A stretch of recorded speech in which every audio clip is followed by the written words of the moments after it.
Alright, what's good, YouTube? It's your boy CJ, and we back with another YouTube video. Now, today we finna react to top 10 underappreciated anime of 2020.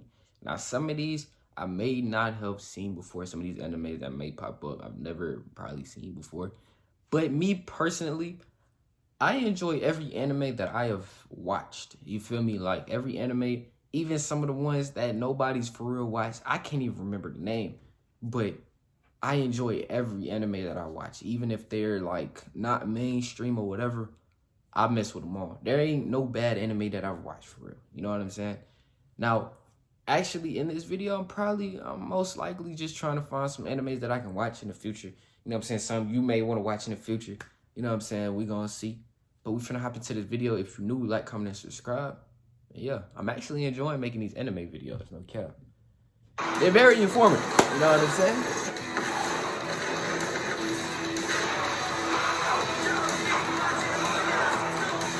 2020 has been a wild year, and that's an understatement.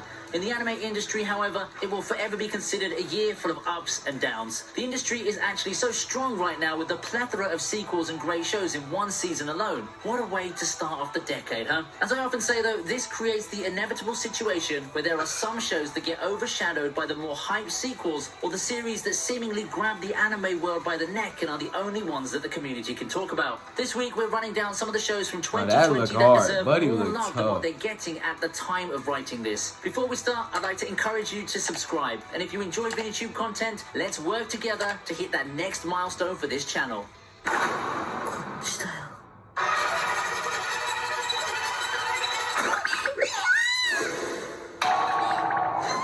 It seems that once in a while you have these school-setting shows where the focus is about a human and a ghost or some spiritual being teaming up to deal with supernatural threats. Heck, Winter 2020 had two of them, albeit with completely different approaches and settings. I think that on paper, not a lot of people would find Toilet-Bound Hanako-kun anything too special compared to Inspector, its primary seasonal comparison. But that is to be expected. It seemed to be your relaxed action comedy, almost sort of like a wackier version of Inspector. However, I think that Hanako-kun really takes it to another... Watch the anime where it looked like this. Like, it looked real cartoony. You know what I'm saying? Like, I never watched the anime like with the chemistry of the two main characters. The characters in Hanako-kun are a joy to watch, especially the main lead. I also liked how the arcs are quite quick and enjoyable, and they easily flow into one another. Is Toilet-Bound Hanako-kun an unpopular show? Not by a long shot. Is it better than a lot of people give it credit for? I definitely think so. Up next at number 9 is Darwin's Game. I never watched this nigga. Smartphone death games, citywide battle royales, logical leaps here and there. It sounds like the formula for a forgettable seasonal edge fest to me. By all critic measures, Darwin's Game has all the check boxes ticked for seasonal trash, but it's actually a lot more enjoyable than most people give it credit for. And I think that in anime, enjoyment is king. Yeah, I said it. Maybe it's because I'm a big shonen or action light novel fan that I have the amazing ability to suspend belief or overlook things in favor of flair. But Darwin's Game, I believe, is a lot better than most of its relatives. It's great at setting up cliffhangers. How the characters are written and how they interact is my jam. And I think that Ganame's growth from start to end is really a pleasure. Hey, I haven't seen a lot of animes with guns. I haven't watched a lot of anime. If you're in for some high-octane action and popcorn entertainment, pick this show up, or another similar show that I'll be talking about later on the list. While you're at it, check out the manga for Darwin's Game as well. It's at its last arc and things have taken a Do y'all read animes? I don't twist and shifted tone. Maybe in the future. You know what I'm saying?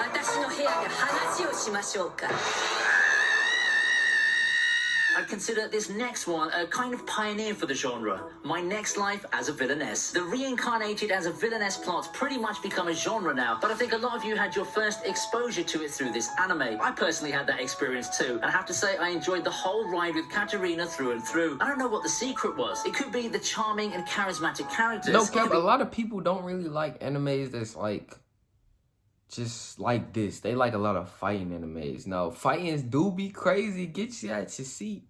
But I do like romance animes. I like simple animes. You feel me? I like any anime, to be honest with you, if they got it in English.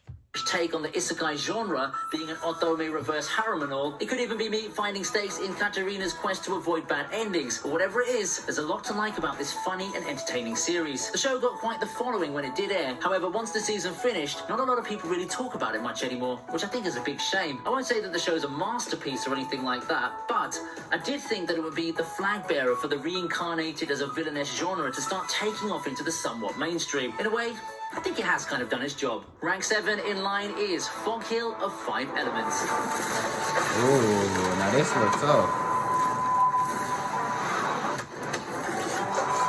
Hey, the sound effects sound amazing. I'm gonna be honest, the sound effects in the fight sound amazing. I like that shit. This one's a no-brainer inclusion on this list. I've talked about how much I like the short series for many videos now, and the show has virtually no traction. That's understandable given its nature, but I'd like to once again encourage you to watch this show. Being much shorter than a full anime series, Fog Hill is easy to go through, and for the short running time, you get treated to a lot of amazing fight scenes and unique art style that gives its own signature flair. The story's also pretty decent too, but I think that the animation and art direction is really where Fog Hill shines. You'll be hard-pressed to find a lot of titles that are as good as it in these departments. Watch out. I'm telling you, Chinese anime is about to take the world by storm. Chinese?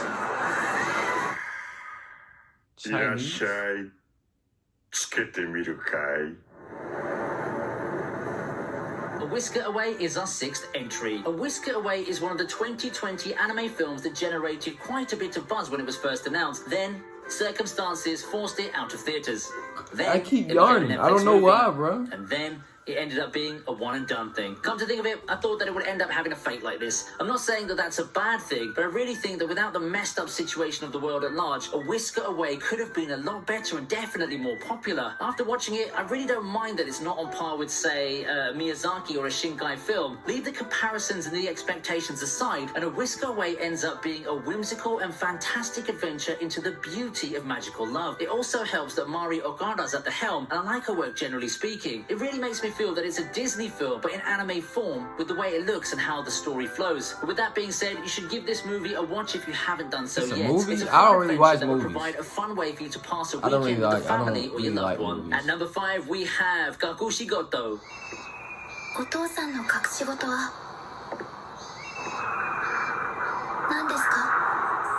When I first read the synopsis of Gakushigoto, I immediately thought of the infamous Ero manga Sensei, a far more wholesome take on the secret identity storyline and minus the incest subtext. Am I the only one who thought of it in that way? However, when I was done with Gakushigoto, I got an experience closer to Usagi Drop. Now, it's certainly a great way to subvert expectations, right? Gakushigoto is primarily a comedy, no doubt, but it does have a lot of genuinely touching and heartwarming moments that help complete the experience. The characters are easy to sympathize with, and I know some of you can also relate to the situation of having a double identity.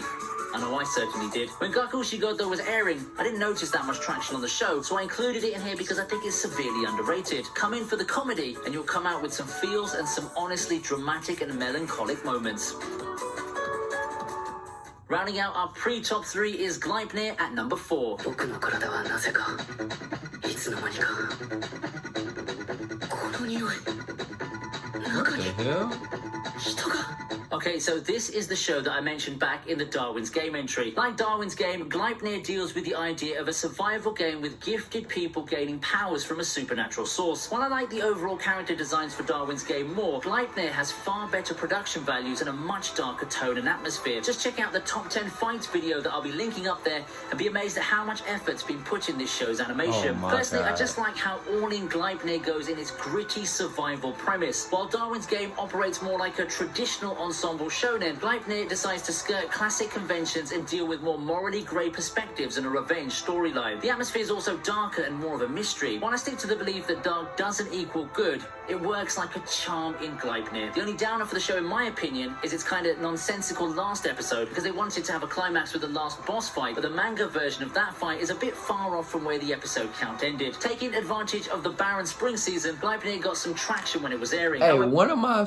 favorite animes that's low-key underrated would be a Kamege Kill. A lot of people don't like that show. You know what I'm saying? It is kind of mainstream, but a Kamege was tough. It's not like the show ain't like the manga, but in the community right now. It does deserve more love. For sure, Really, I fuck it with a does. Kamege Kill.